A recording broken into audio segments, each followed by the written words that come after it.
Welcome everybody to Tasty Tuesdays. I have Susan Lister with me today, talking about all sorts of wonderful, yummy things. We will be discussing things like empowerment programs and mental health first aid course that Susan lovely first aid course that Susan has created. And of course, Susan is very passionate about people being free to live their best life, and that's right in alignment with where I'm at too. So welcome, Susan, to Tasty Tuesdays. It's such a pleasure to have you here. Thank you, Lorene. It's beautiful to be here. Fantastic. How's your day been? It's been really busy. It's been really busy with lots of fun stuff. So I'm really grateful that I'm busy already with business. Yeah. Busy with business. I love it. Yeah. I love it. Something like that. How's your day been? Oh, same here, mate. Super busy, just working through with the different energies. And, I'm at the moment working with I do renovations, sometimes like part-time as well.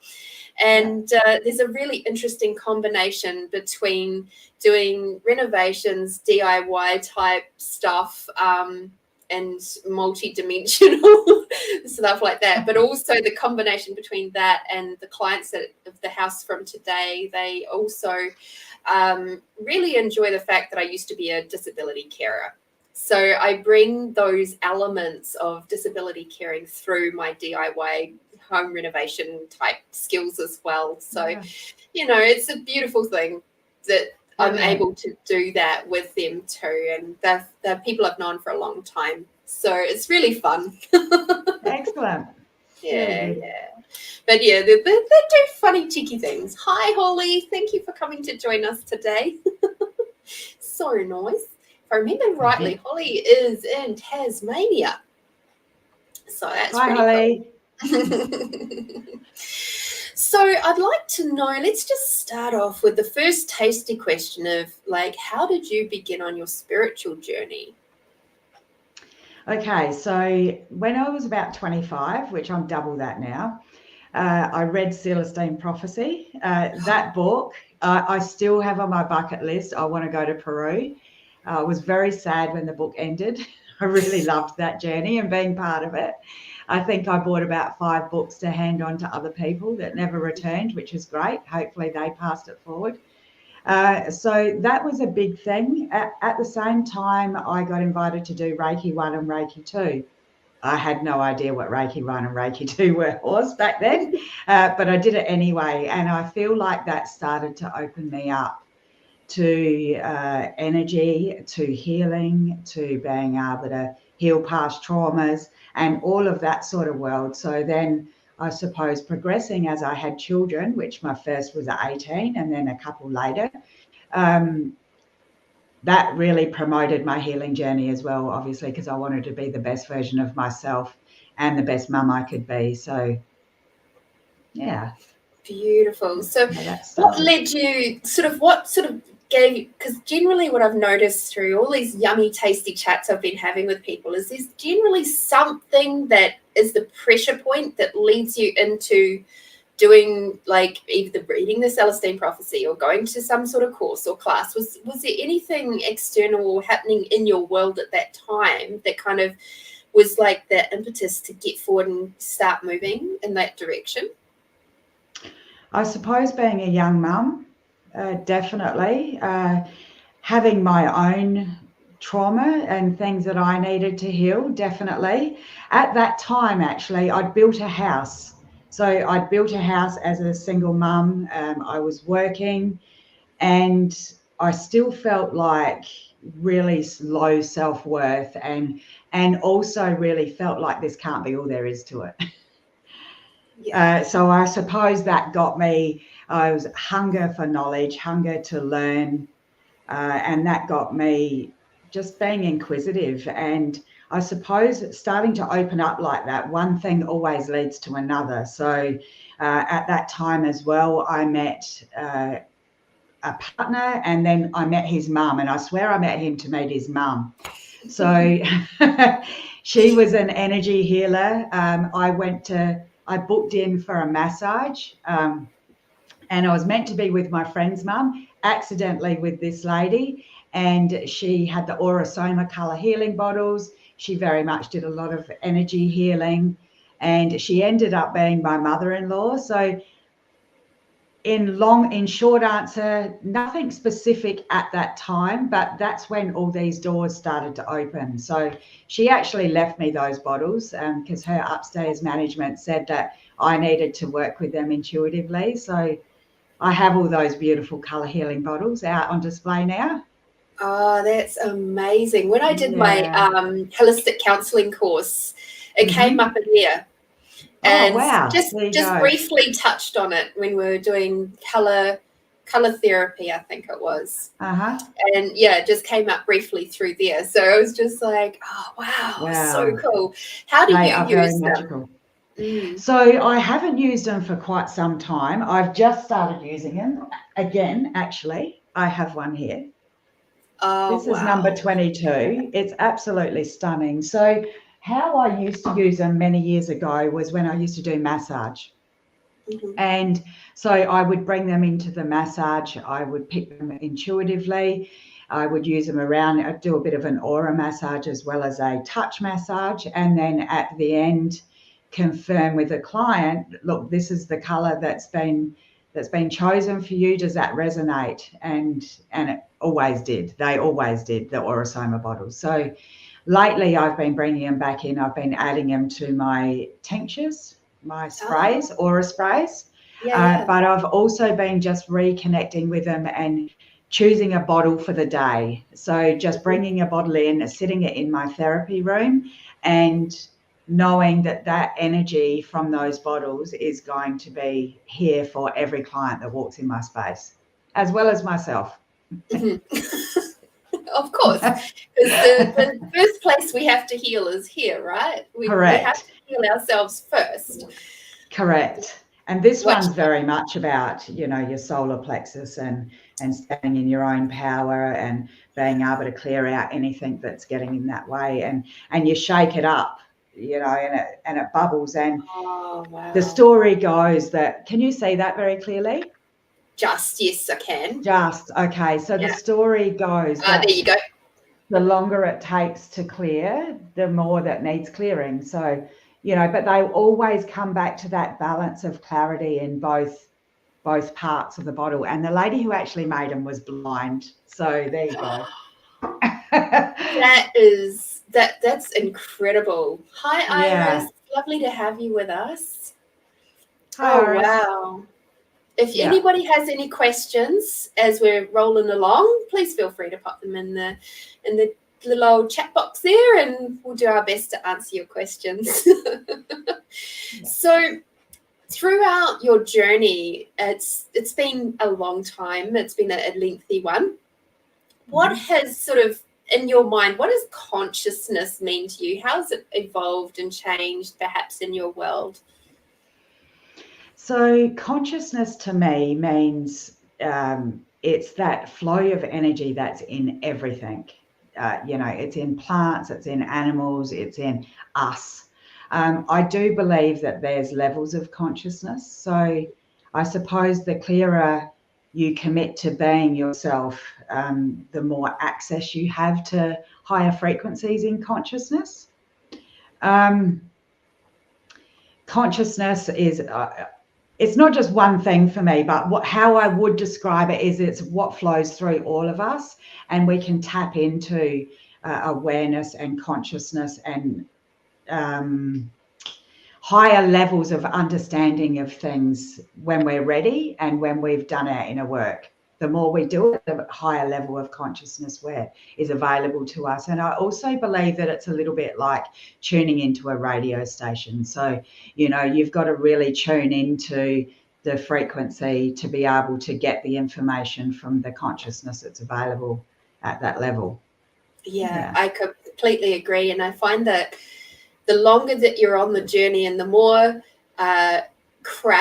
static that you the more crap you deal with, the less static if you like, the less distractions there are in being able to have that frequency. If I'm using your same analogy, it's like the clearer the radio waves can come through, you know.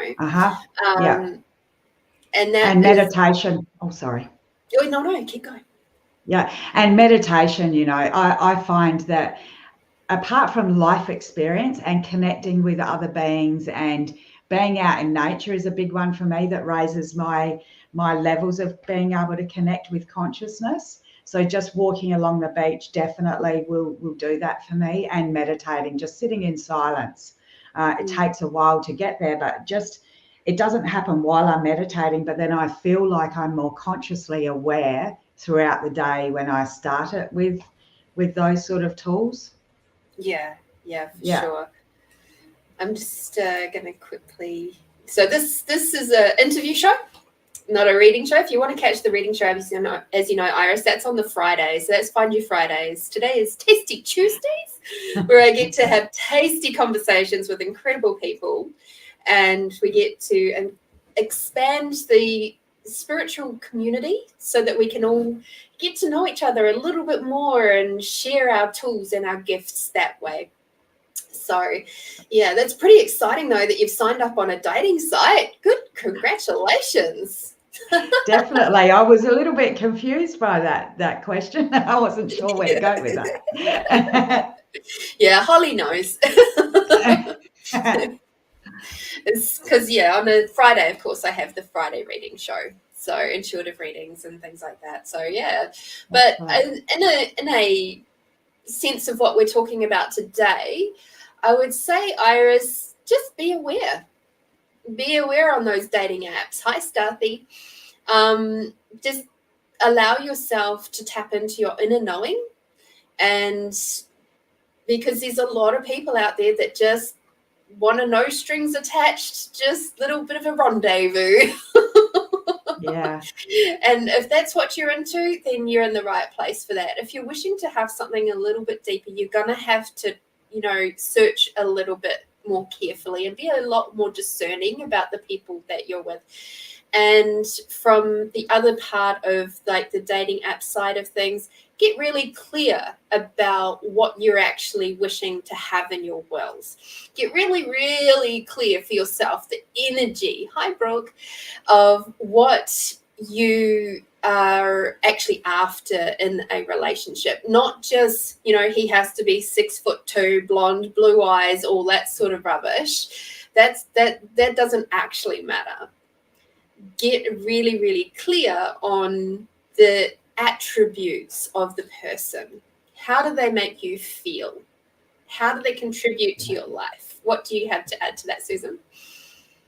Oh, I was just sitting on that. It's how to go into that space of manifesting, and how do you want to feel in that relationship? How do you want to be able to communicate with that person? How are they going to add value? What sort of things can you see yourself doing with that person, and really being in your joy and feeling, feeling a connectedness, and if it's not feeling that vibe, trust that. There's plenty of people out there, and there's right people for you to meet. And on those dating sites, you've definitely got to sort through, the people that are on there. Lots of different intentions on dating sites, but people can definitely meet someone that really aligns with them as well. It's just about keeping your intention there and knowing what you're wanting and not swaying from that, I suppose. Yeah, definitely. And like I said, just be very discerning. And if somebody doesn't match that energy of the person that you're looking for, see you later. Yeah. Like, don't swipe whatever way says yes. I've never been on that. I've never required to be on like the Tinder thingies. I've managed to organically create my relationships.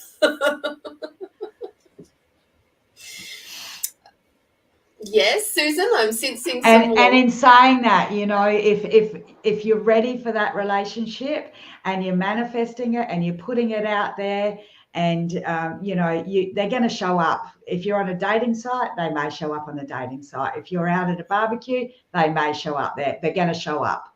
If you just trust that, they're going to show up. If you're showing up, they're going to show up. Yeah, absolutely. And in the weirdest, wonderful ways as well. Correct. Definitely. And there was something else that was just popping through there. I can see Brooke is just stirring the pot a little bit. Just swipe yes, what could possibly go wrong?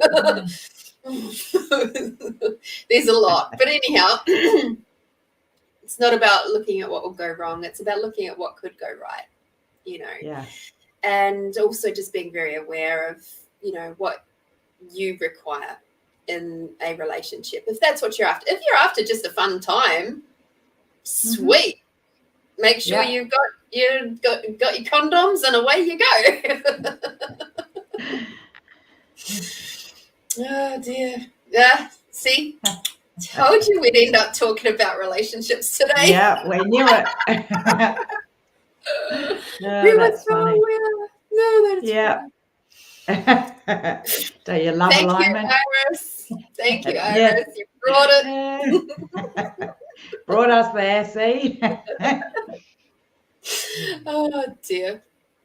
So, talking about tasty sorts of rendezvous and things, what is the most tasty experience in your life so far? Are you talking about spiritually, just you in life, anything? It's a bit of a random one. It's just like, let's go somewhere fun with that one. So at first it popped into my head the most tasty experience with a client, but now that it's we can do both. Okay, so first of all, my most tasty experience of life is having my children. That's always at the top of my everything. I suppose starting this business has been amazing. It honestly has. Starting a business, you have to believe in yourself. You have to back yourself. You have to trust when you've got $10 in the bank that's going to multiply. You're really backing yourself. So that would be something that I would say would be one of the most exhilarating experiences, and where I've had to really, really trust, really throw myself into everything that everything that has led me to where I am right now. I've had to really trust that this is where I'm meant to be, and that I believe in it, and it happens, and flow happens, and I'll be taken care of, and all of that has all had to come together in this last year and a half. So I suppose that would be one tasty experience. Mm-hmm. Yeah. I freaking love it. I absolutely love it. And I'm trying to think, how the hell did we get to know each other? I can't even I randomly I think you're on a group that we did with, what was that lovely young lady? That she calls us all weirdos. What's her name? Yes, Amy. Amy, yes. Yes. Okay. And I randomly messaged you, and because I felt like we really connected on that. That was such an awesome experience that she gave us, and that was the first time I put myself on camera. Actually, that was really terrible. That's right. Remember? Yes, and anyway, and then I thought, I like this girl. I'm just going to randomly say to her, if you're not doing anything, do you want to come over for a cup of tea? And you went, yeah, sure. And we talked for about 2 or 3 hours, and that was that. But I love experiences like that. Yeah. See, and this is how dating apps can go too. Correct. So these would be my tasty moments, when alignment happens, when something really falls into place and you go, wow, and you can just really connect up and see how everything was just in such perfect alignment for your growth, for your awareness, for your rainbows and butterflies, for conscious connection, whatever it is. Definitely. And Yeah. just, I felt exactly the same, because I do recall that first night that we were having that coffee together, and it was just like I'd just been at a gathering Potluck. it was a potluck dinner, Yeah. where I had broken the news to that particular disability team that I was resigning. And so that was November last year. And they were absolutely horrified, because I was quite a pivotal part of their team, and I'd been a part of the team for over 6 years. So for them, it was like, whoa. And I'm just like, yeah, it is what it is. So, yeah. And then to get your invitation, I was just like, actually, yeah, that'd be lovely. I really don't wish to go home right now. So, yes, let's do this. Alignment. Absolutely. I was like, it's a bit random, but hey. I'm kind of random. I like random people. Yeah. Oh, dear.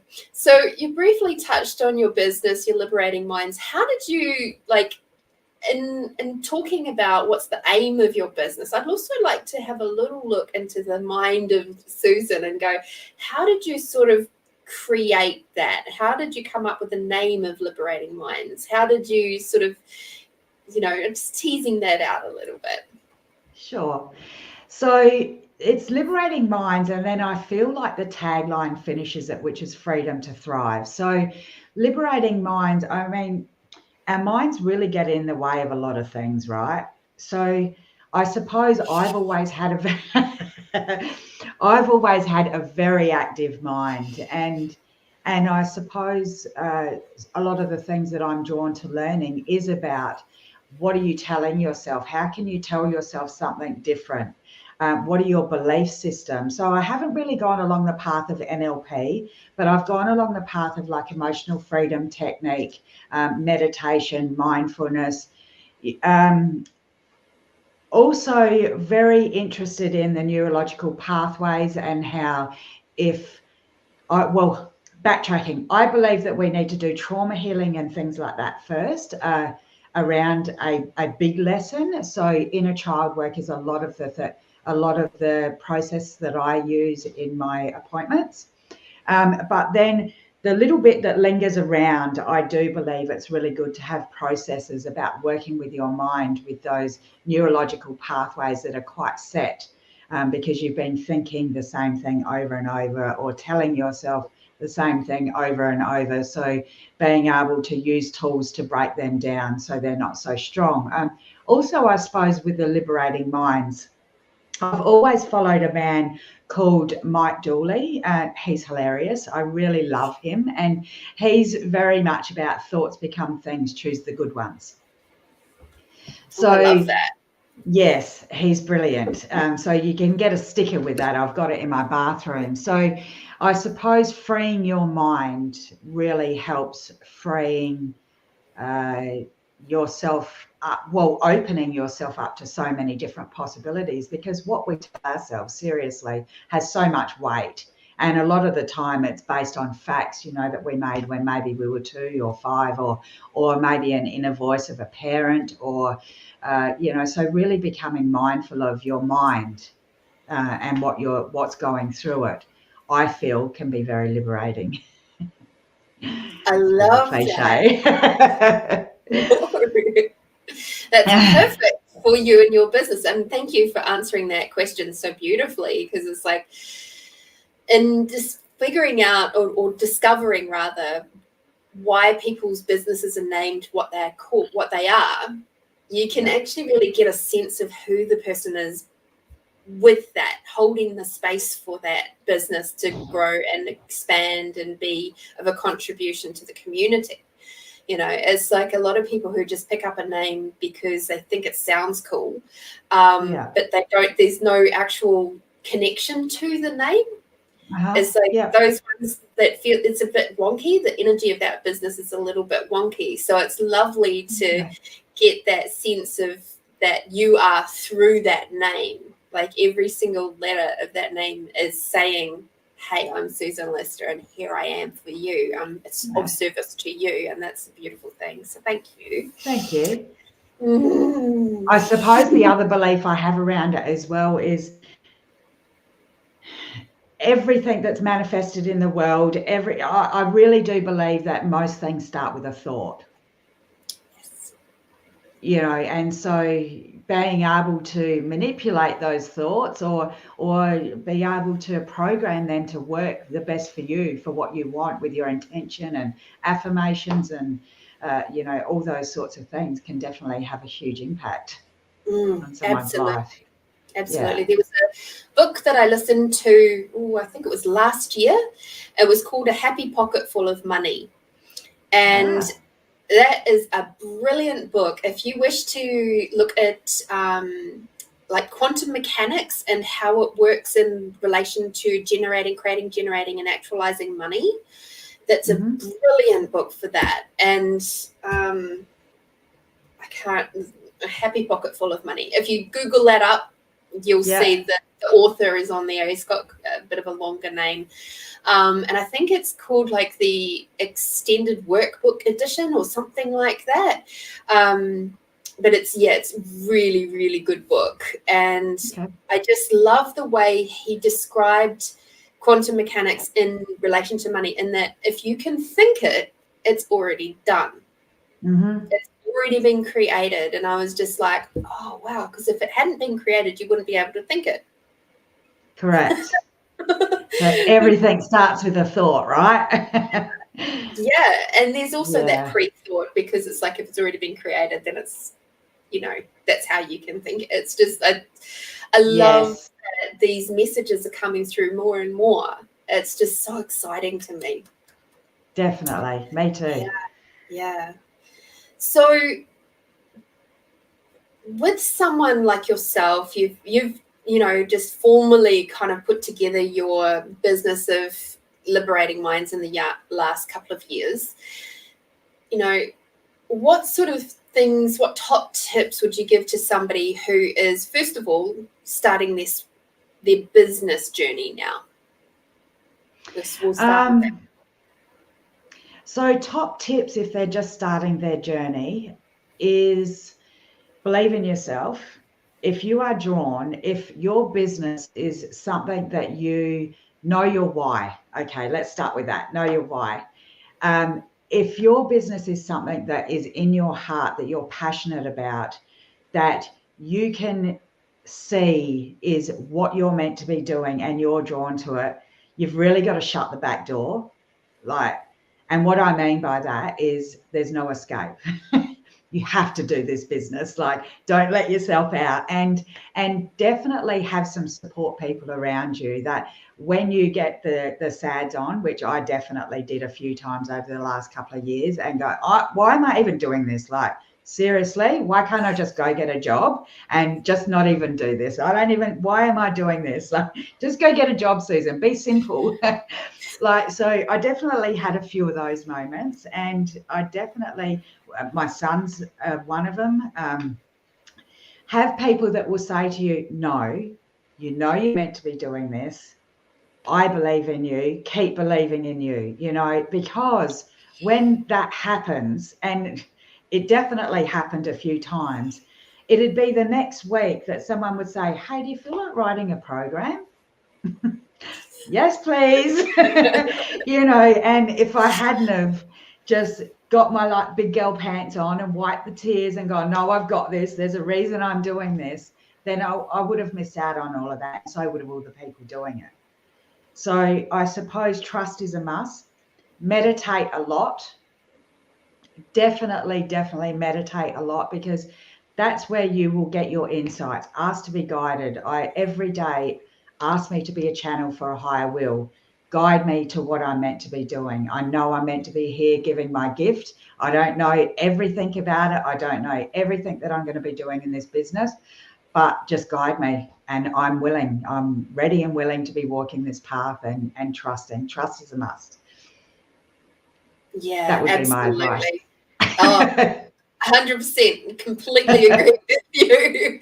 I mean, I was very, very lucky that The Crafting Possibilities business was something that had been very quietly brewing and growing for about, I'd say 5 to 6 years before I actually really just went, here I am. I'm backing myself now.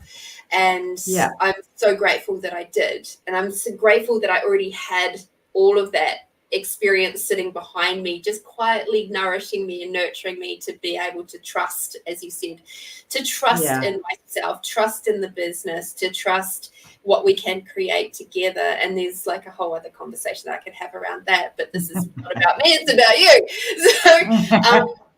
So Lynn, who is labelled as Barry Collins. Hi, Lynn. She's from New Zealand. Hi, Lynn. Yeah. So it's lovely to have you here with us today. And talking about your spiritual journey, what sort of top tips would you give for somebody just starting their spiritual journey, or that trauma healing journey that you deal with a lot with your clients, your lovely clients? Top tip. You're going to feel so much better on the other side. And the first part of the journey is the scariest. So maybe I need to backtrack a little bit in what my business is. So holistic counselling I do, and a lot of my work is about healing past trauma through inner child work. It can be with emotional freedom technique. It can be with, I believe Reiki comes through with everything. So I do believe that it's a healing as well, even though my gift is talk therapy. So my business is very much about people being able to heal their past trauma, whatever's holding them back, and stopping them from having a beautiful relationship with themselves at first, and then expanding out to other people and then walking their journey. So a top tip is, at first it may be scary, and you may be judging yourself, and you may be thinking there is so much wrong with me because I've had so much trauma, or whatever it is that you're judging yourself on. And it may feel like a big task, but all it takes is for that ball to start rolling, to actually say, I really want to be able to do this, connect with my spiritual side, and release the things that are holding me back from living a life that I know is out there for me. And being able to reach out and just start that journey is, I believe, the hardest part. And once that ball starts rolling, it actually feels really empowering.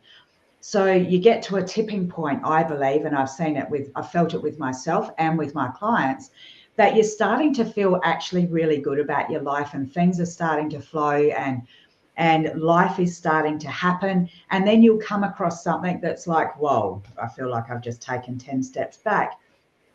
Because you've been on that journey and you've got to that point, that tipping point, then I don't know about you, but I feel, and with my clients, that you're in a hurry to go see someone or go do something or go into an inner healing yourself, just so you can go, okay, it's here. I want to learn it. This is awesome. Let me learn it because I want to get back on my rainbows and butterflies, right? Yeah. So I feel like that would be my bit of advice. Look, you will feel so much better for it, even though sometimes it's scary. Sometimes it's intimidating, maybe. Sometimes, you go backwards and then you go forwards, but it's all worth it. It really is all worth it. And there is a tipping point where you just start to feel good most of the time. And when something comes up, you're eager to learn about yourself because it's really interesting. Yeah, I completely agree. I remember something you said earlier was thinking to yourself, is this all that there is? And I remember thinking that probably when I was about 25, 26 maybe.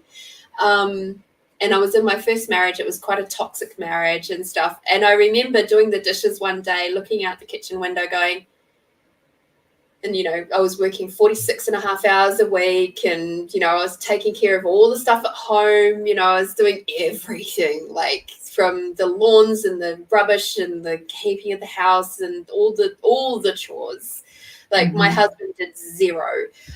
He just came in, made a mess, and then blamed it on me. Awesome person. I learned a lot, though. And I remember one day standing there, like I said, doing the dishes, looking out into the front lawn going, is this all there is? Is this what my life is going to look like for the next 20, 30, 50 years? I'm like, what the hell have I signed up for? Yeah. And it wasn't a nice point. It wasn't a nice realization to go, fuck, this doesn't actually work for me. This is what they've sold me, is what life is about. I suppose the flip side of what your question was as well is some advice on the spiritual journey. Honestly, the more you tap into it, the more magical life feels. Yeah. So the more you really connect to nature, I'm a real nature person, so the more you connect to nature, the more you connect to your higher self, the more you connect to your guides, the more you connect to the connection of all of us, the more you have gratitude, and the more magical life feels. 100%. The less mundane. There can be magic in doing the dishes, right? Yeah, those bubbles can be heaps of fun. It's even magical when somebody else does the dishes. Oh yeah, that's real magic. That's funny. But yeah, when you were saying about the connecting in with nature, I can remember really distinctly at that time when I was like, is this all there is? And then I would go for walks up in the bush areas of New Zealand, and it was it was like I could just feel so peaceful. It was just like, and everything just kind of melted away, and I just felt amazing. And it's like, to this day, whenever I require to just have that moment of just peacefulness, I just stop and I imagine that I'm back in the bush in New Zealand, because they don't have the same, there's not the same here in Adelaide at all. Yeah. The only place I've really found so far that's even vaguely close is actually the botanical gardens. Love it. Because it's a little bit more lush, whereas up if you get up into the up in the hills there, it's a little bit up there, but it's not the same as New Zealand. No. Yeah. But New Zealand's definitely a beautiful place. Yeah. Lynn, yes, New Zealand is pretty beautiful. Love nature. See, Lynn, this is why you have to go out and you have to get into nature for me. I can live vicariously through you. Definitely. You can tell me on Fridays how it was this week. I think maybe a challenge for you there is to get out into SA a little bit more, because seriously, there is so many places, and maybe you might be able to find somewhere here. Absolutely. Yeah. And I think I know it's not quite lush, but I really do desire to go up into the Flinders Ranges and check them out. I haven't seen them yet. I've done a good chunk of the Yorks. I've been all the way over to Port Lincoln. I've done a little bit, like I've sort of stretched out here and there. I haven't been down south though. I haven't been down to Mount Gambier yet.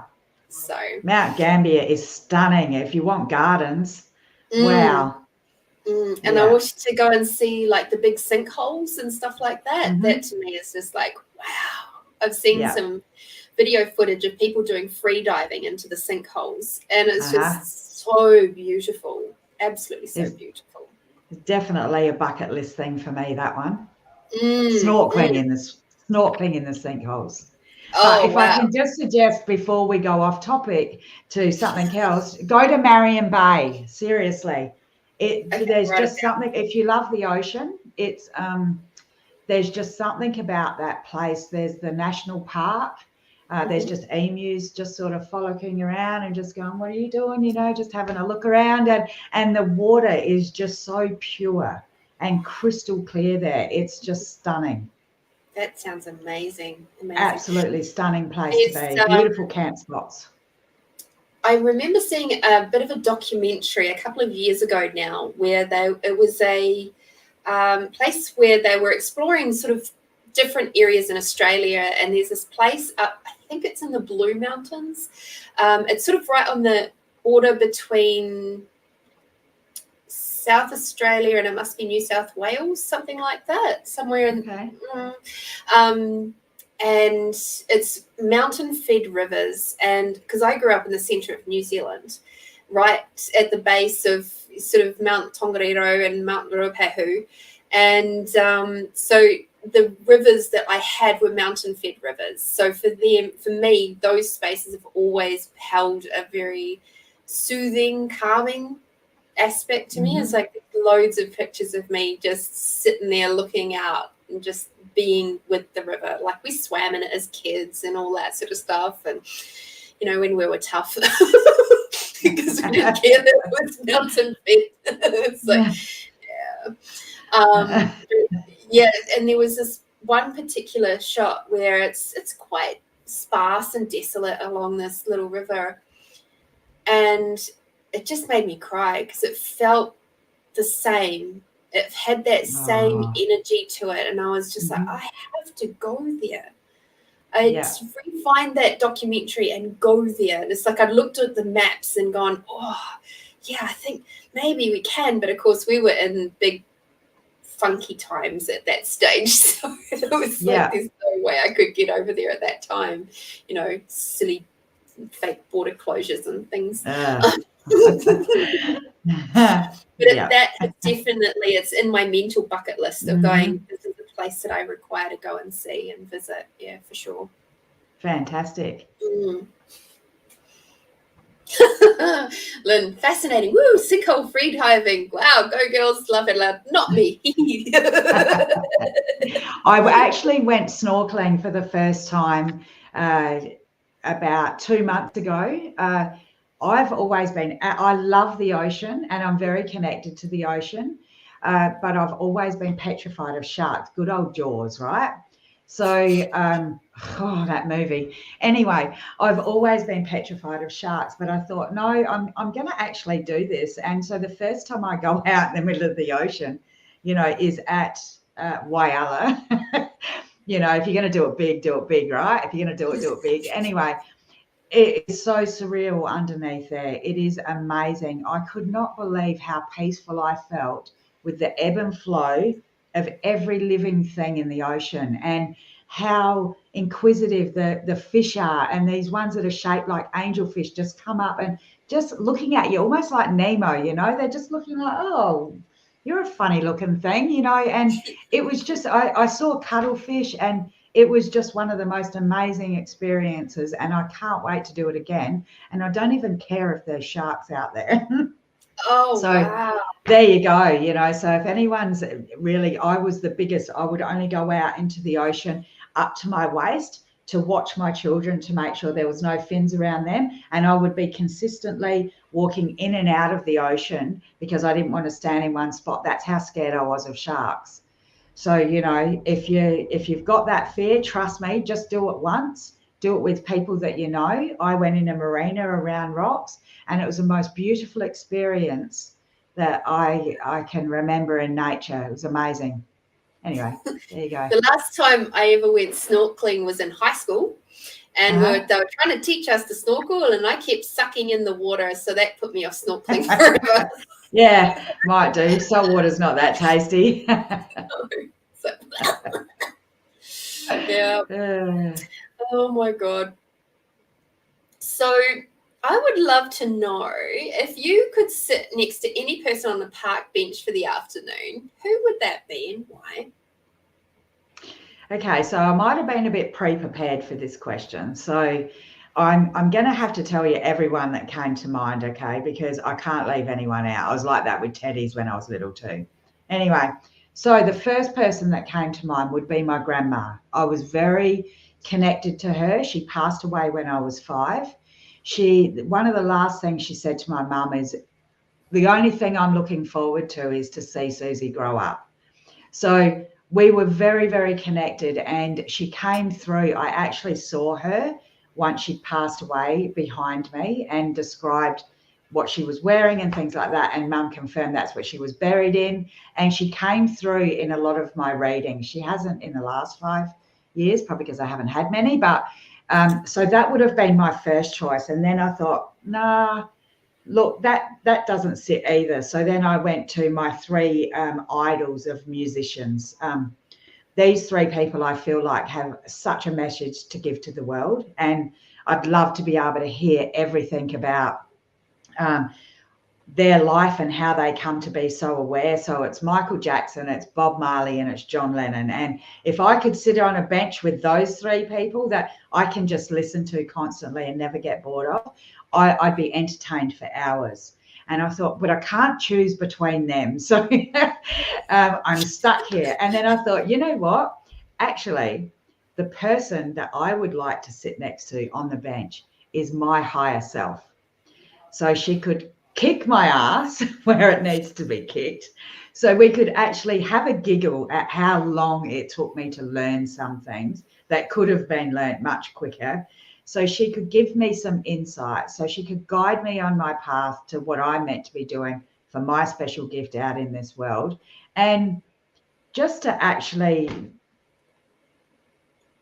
connect with her and to be given that guidance and that, I don't know, just to have, I can just see it having that giggle of like, look how long it took you to do that, you know, and being able to just go over the things that I've already experienced and where I'm at and the guidance moving forward. I think that's who I'd really enjoy sitting with on a park bench. Wow. Out of all the conversations that I've had so far, you're the first person that said your higher self. Wow. Okay. Yeah. It would be very interesting, wouldn't it? It totally would. Yeah, I'd love it. Yeah. And I mean, of course, there's those people who, you know, deal with the Akashic records and people like that are basically, the Akashic records are ourselves. So it's like, it's those experiences that we've had, and it's like when you get to tap into that, you are tapping into your higher self. But it would be so cool just to have the embodiment of the higher self sitting right there giving you straight answers, you know, not just these weird freaking half pie riddles. Yeah, like, tell me how it is, I'm listening. Definitely. We've got an afternoon. Let's make the most of it. Yeah. Oh dear. Okay. Fair enough. What's going on? I don't require to do that, my friend. But good on you. I don't need to smoke weed. I'm already high on life. Me too. That's what I say too. I'm like, I don't require to drink and smoke anymore. It's just like, I never really smoked drugs anyway because it never did anything for me. But yeah. from the moment when I realized that I have capacities with alcohol, like it's one of these weird, wonderful capacities I have of actually sucking alcohol out of people's bodies. So I get to, when I go to the pub, it's a very cheap time for me because I still get high on everybody else's alcohol. Works well for the bartenders because then the people don't feel so drunk, so they go and drink some more. So I help them in their revenue raising. And I just go, I don't have to spend much money. It's great. Awesome. Win-win. Yeah. I don't know about the people's livers or whatever, but oh well. Yeah.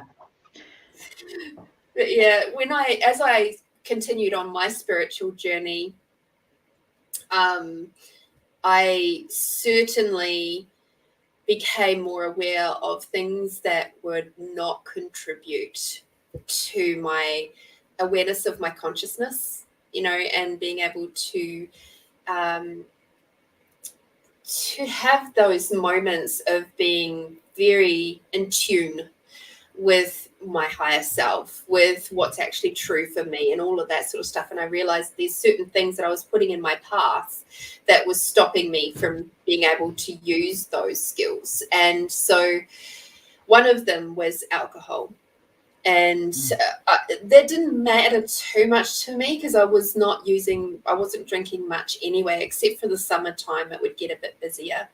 But other than that, I left it alone. And then when I figured out the effect that it was having on my body, it was just like, yeah, see ya, So in coming up to 2 years, I've had maybe 5 drinks in 2 years. And again, didn't do anything for me because I'm past it now. Yeah, definitely. So good. So we spoke very briefly about some new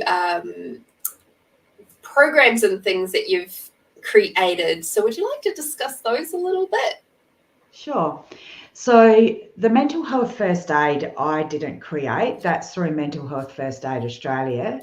So that I facilitate. The programs that I've created lately is my background as a counsellor and a life coach is in employment services. I remember about 8 years ago, I planted a seed saying I'd love to be doing programs in my own business rather than just doing the one-on-one. So that opportunity has been given to me since I've been in business. So the last program that I've created, so they're all non-accredited programs, is Empowered Path to Employment. So that's for parents that aren't working and on Centrelink, for them to be able to step into feeling empowered about stepping into their new chapter, which is employment, and being able to work through any of the anxiety that's holding them back. And I suppose really on base value level, but really starting that journey of opening themselves up to believing in themselves, backing themselves, becoming part of the community, having some sort of purpose. So that's what those courses are about, and they're specifically within employment services. So the other course that I do is I do a 4-week hypnosis/coaching stop smoking program. How ironic. Maybe Grandmaster UV would like that one. Yeah. So that's about working on every single possible validation you give yourself to why you need to be a smoker. So the last day is the day when you decide that that's your quit day and you stop.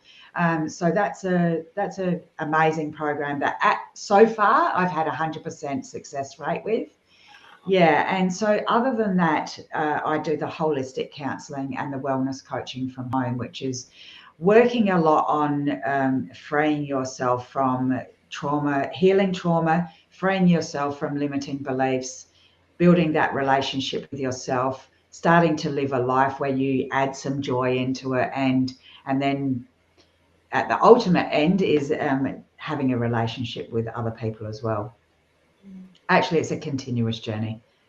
Yeah. So the programs are really specific to employment services at the moment, but this is just the beginning. So once these programs are outlaid and I'm satisfied that they're all running well, then it will be out to the community, empowered path to, not sure yet. Loving you, maybe. I don't know. It'll come to me at the right time. Yeah.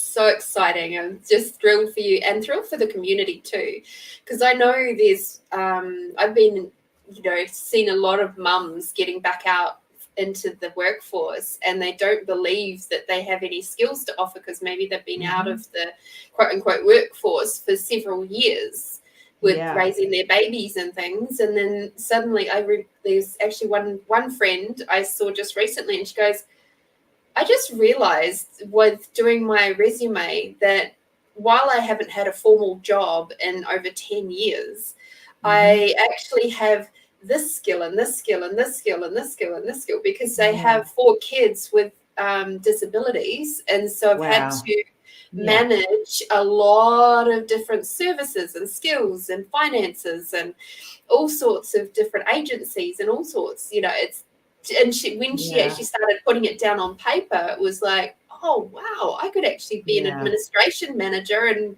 not actually struggle with that at all.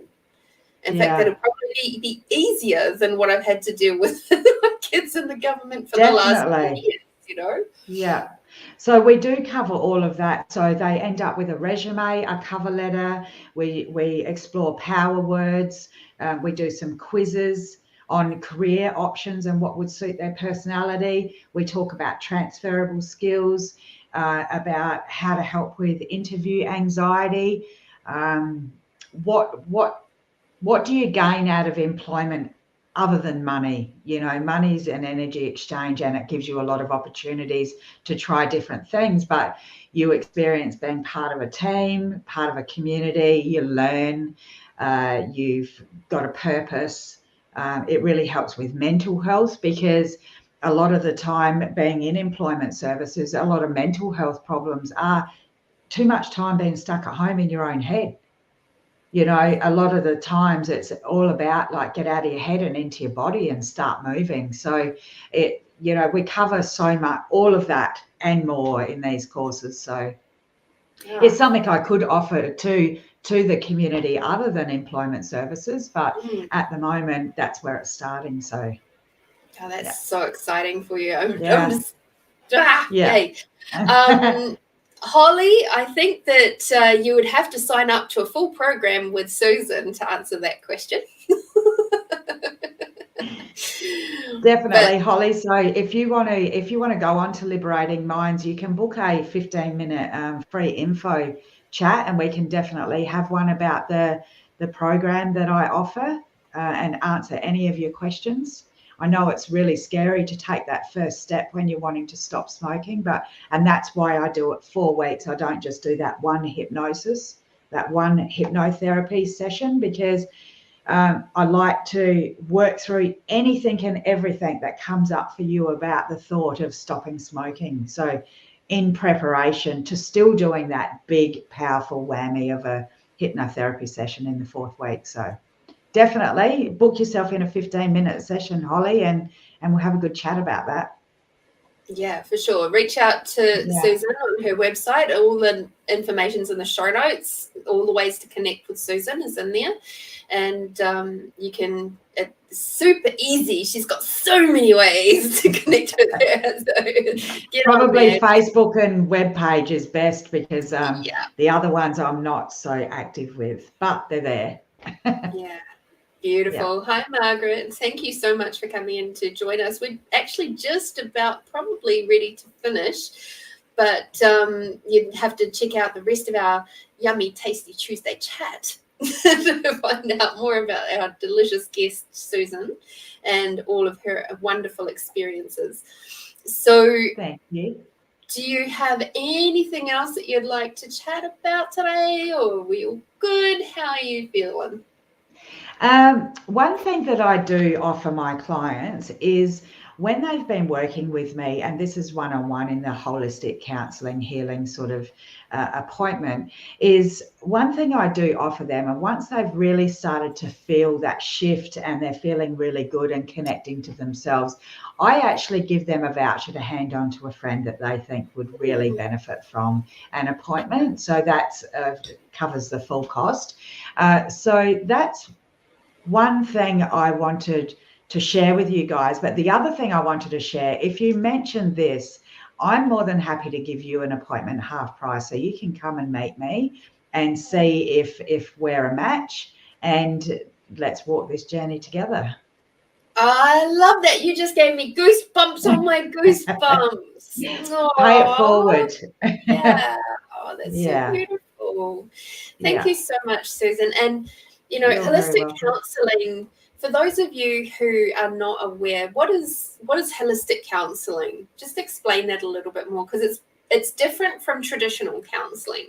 So I'm also a qualified holistic counsellor like Susan. So I get it, but it's like, for those of you who don't know, Susan, would you like to just give people a bit of a quick rundown on what holistic counselling is versus traditional counselling? Yeah, so traditional counselling I find is a little bit more allied health style. I wouldn't say clinical, but sort of more structured. And you've got the traditional sort of methodology of being able to work through issues like CBT, which has its place, so many different things. To me, holistic counselling, and I sway between holistic counselling and psychotherapy. So I would say it's all morphed in there with the coaching, but holistic counselling is just that. Like, I feel like it's alternative therapies that are thrown in, all different alternative therapy modalities that are thrown in to be able to help you on your healing journey. So that's what it's very person-centered. It's very unique. It's not about diagnosing. It's not about clustering behaviors together. It's very person-centered, and where are you at? How can we clear that so you get onto your next wherever it is you're going, and using a variety of alternative therapy methods, grouping into one to be able to be with your client wherever they're at. Yeah, 100%. And one of the big things that I see as a difference between holistic counselling and traditional counselling is that traditional counselling will not bring in any other types of healing tools. They will stick straight down the line to different what are they called, like Freud and stuff like that. They'll stick very much to that line. So you wouldn't get color therapy coming through. You wouldn't get other healing modalities coming through, like EFT and all of that sort of stuff. Those other aspects come into a holistic counselling session, depending on the practitioner. And also, it is about looking at not just the person and their symptoms, which traditional counselling can be. It's looking at everything. It's looking at health. It's looking at the diet. It's looking at people that are around them, like conversations you're having external to the session. It's looking at the environment that you're in. It really is. It's the whole shebang. That's holistic counselling. And whereas traditional therapy will be like, traditional counselling will deal with, so how are you feeling today? Okay. And how have you gone since yesterday or the last session? And it'll be very much about this specific moment rather than looking at the wider picture. And also, holistic counselling brings in the spiritual aspect. Yes. Whereas conventional counselling doesn't. No. So it will be really about your spiritual journey as well as your self-awareness journey. Definitely. Yeah, for sure. And sorry. And you can see we're both passionate about holistic counselling, and it isn't about just, okay, I've had a relationship breakup, I want to come and talk about that, and then once I feel better about that, then off I go. Holistic counselling really is about supporting you on your journey as well, wherever you're at, and it doesn't always have an end, and it doesn't mean that you're constantly working on problems. It's more like a self-evolvement and a self-empowerment and walking your journey with you. Yeah, 100%. And like they say, it's mind, body, spirit, environment, everything. It's I absolutely loved it. Yeah. Aww. And I love that Margaret is going to go off and nurture herself in the bath. Yeah, definitely. A beautiful thing to do. Thank you, honey. Thank you for coming in to say hello. And I'm sure, because Holly was just asking where you were from, so I said that you're in Adelaide. And she can contact you online, can't she? Obviously, definitely. Have online sessions with you. So online, face to face, via telehealth or telephone. That's so cool. Yeah. Isn't the modern world wonderful? You can have so It's many amazing. different ways of connecting with people, and I mean, I just love this platform. We've got people from, all over Australia and down into New Zealand and everything here today. It's just so cool. So Yeah, cool. it's I love amazing. it. Yeah. Alrighty, my beautiful friends. So that is it for today. Thank you very, very much, Susan, for coming to play with me today and join us on Tasty Tuesdays. So yummy. It's been an absolute pleasure. Thank you so much. And thank you everyone for joining as well. It's been amazing. You're doing fantastic with this. Oh, thanks. Yeah. I just like talking. It's nice to have a platform where I can talk with people and bring even more like new faces to connect people up with. It's an aspect of myself that I tried to resist for a really long time, as this aspect of being a connector. And it's now I get to do it quite organically, and that works well for me. Yeah, brilliant. Yeah, definitely need more of it. I agree. So of course, for those of you who already are aware, or maybe you're not, I also do the intuitive reading show on a Friday, and that starts at 8 p.m. on Adelaide time. And then back here on Tasty Tuesdays next week, if I remember correctly, yes, I am. We have the Lotus Sisters who are going to be playing with us next week. So I'm really looking forward to having a great chat with those two beautiful ladies, Colleen and Joanna. Well done to me, you remembered their names. And they are fascinating to listen to when you get the two of them together, because they do stuff like finishing each other's sentences and stuff. It's really cool. So I'm looking forward to having a chat with them. And then, of course, as many of you know, there is beautiful Brooke Hadlin. He was in our chat earlier. So he also has a soul focus show, which is on a Monday night. So next Monday, I'm not sure who he's chatting to, but if you like this format of having beautiful conscious conversations, please feel free to chat with him or tune into his show on a Monday night. And that is Intuitive Focus, his channel there. And if I remember correctly, he's got me on his brand new Sunday show this week, being another intuitive reading type show where we're bringing tools and tips and consciousness and lots of yumminess. So that will be at 7:00 on Sunday this week. Alrighty, my beautiful ones. There's a lot going on in the world of crafting possibilities right now. It's super exciting, and I love the fact I get to share it with all of you. Have yourself a big, beautiful, amazing week, my friends, and I look forward to catching you on the next one. Be bold, be brave, be you. Bye-bye. Bye.